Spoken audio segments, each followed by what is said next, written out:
Jail में कर्मों का ही तो फल है। कुकर्म हो गए तो पूरी जेल भरी हुई है।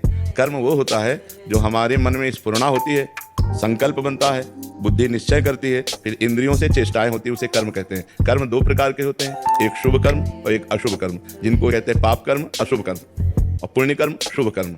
दोनों का फल अवश्य में वो भोक्तव्यम कृतम कर्म शुभाशुभम, अवश्य भोगना पड़ता है, उनका परिणाम भोगना ही पड़ता है। कोई कितना भी बड़ा ऋषि महर्षि हो उसको भी भोगना पड़ता है। इसलिए कर्म बहुत होश से करे, बेहोश होकर ना करे, प्रमाद में ना करे, नहीं तो उसका दंड मिलता ही है। अब देखो कर्म है, किसी बहन बेटी को छेड़ दिया, अब डंडा चलेंगे, पुलिस ले जाएगी, मुकदमा चलेगा, उसको सजा मिलेगी।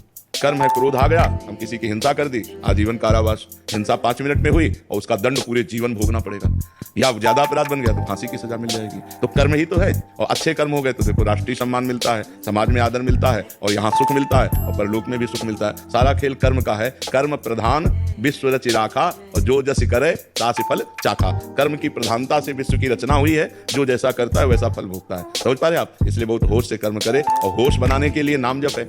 जब तक नाम जप नहीं तब तक बेहोश ही हो। जानते हो कि ये कर्म नहीं करना चाहिए, फिर भी करोगे। अगर नाम जप है तो तुम्हारे अंदर जलन पैदा हो जाएगी, तुम्हारे अंदर बल आ जाएगा कि नहीं नहीं हमें पाप कर्म नहीं करना है। सब कोई जानता है पाप कर्म किसे कहते हैं और पुण्य कर्म किसे कहते हैं। भगवान ने इतना ज्ञान सबको दिया है, और जब कोई कर्म करने चलता है तो भगवान अंदर से प्रेरणा करते हैं, ये गलत है, मत करो। लेकिन हम लोग इतने मलिन स्वभाव के हैं कि अंदर की बात को न मानकर और कर्म कर बैठते हैं, और बाद में सोचते हैं कि यार हृदय में तो आया था, पहले अंदर आया था कि यार ना करें, पर यार अब कर दिया, तो फिर अब भोगना पड़ता है। इसलिए कर्म बहुत संभाल करके। वर्तमान में कभी किसी सत्कर्म का विपरीत फल मिले तो इसका क्या अर्थ है? नहीं, सत्कर्म का विपरीत फल मिलता ही नहीं है, वो आगे मिलेगा। हाँ, जैसे हमने आज सत्कर्म किया और आज हमको कष्ट मिल रहा है, तो ये हमारे सत्कर्म का नहीं मिल रहा, ये हमारे पूर्व पाप कर्म का मिल रहा है। आज जो सत्कर्म किया है आगे फसल, आगे हमें ये सुख देगा। लेकिन आज हम अच्छे से चल रहे हैं और दुख भोग रहे हैं, तो इसका मतलब है पूर्व के पाप हमें दंड दे रहे हैं, और अभी का जो अच्छा कर्म है वो हमारा भागवतिक बैंक में जमा हो रहा है, जो हमें आगे प्राप्त होगा। जैसे किसान की फसल तुरंत अन्न नहीं दे देती, कई महीने लगते हैं, ऐसे बड़ी सरकार है हमारी तो बहुत लेट नंबर आता है। जैसे अभी है तो मुकदमा कई वर्ष नहीं चलता,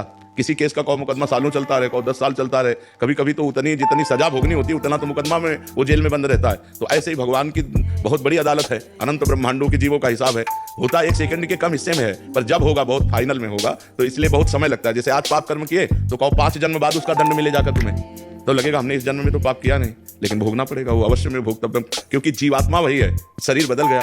जैसे कोई क्रिमिनल हो और वो पैंट शर्ट पहनता हो, फिर धोती कुर्ता पहनने लगे, या वो सलवार कुर्ता दुपट्टा धारण करने लगे, तो पहचानने वाला तो पहचानता है वही क्रिमिनल है। तो भगवान तो जानते ना ये वही जीव है जो पूर्व जन्म में पाप कर्म किया है, तो उसको वही दंड दे देते, जाओ तुम्हें ये भोगना। अब इस जन्म में उसने कोई पाप किया नहीं वैसा, लेकिन पूर्व जन्म का पाप कर्म आकर उसे दंड देता है। जैसे संतों को है, मान लो कोई बचपन से संत है, देखो रामकृष्ण परमहंस जी के गले में कैंसर था, भाई जी हनुमान प्रसाद पोद्दार जी के उदर में कैंसर था, बड़े बड़े संतों को बड़े बड़े कष्ट भोगने पड़े, क्योंकि पूर्व में किया हुआ पाप भोगना पड़ेगा।